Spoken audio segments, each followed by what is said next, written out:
మనిషి దేహంలో ఉన్నంత వరకు కష్టాలు ఉంటాయి, పాపాలు చేస్తుంటాడు, దాన ధర్మాలు చేస్తుంటాడు, పుణ్యాలు చేస్తుంటాడు, ఒక రోజు చనిపోతాడు. అయితే ఆ చనిపోయిన మనిషి గాల్లో తిరుగుతుంటాడు అని వాళ్ళ సిద్ధాంతం. ఇంకా కొన్ని సిద్ధాంతాలు ఉన్నాయి.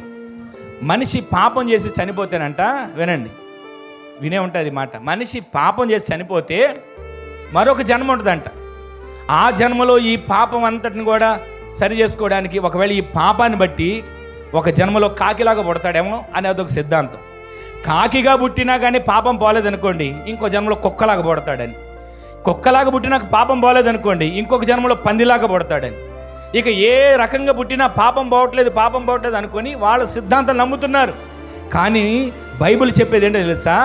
మనిషికి జన్మ ఒకటే, మనిషికి మరణం ఒకటే.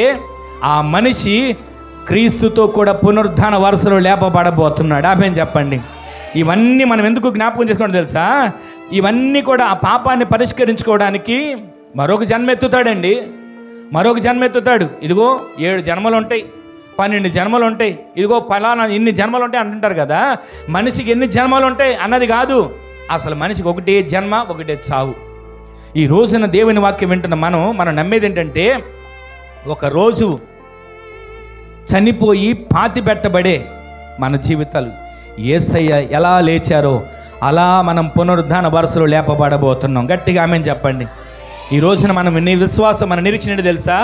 ఈ దేహం కాదు, మహిమ కలిగిన దేహంతో మనం లేపబడబోతున్నాం. గట్టిగా ఆమేన్ చెప్పండి. మనము మహిమ కలిగిన దేహంతో క్రీస్తుని ఎదుర్కోబోతున్నాం. గట్టిగా ఆమేన్ చెప్పండి.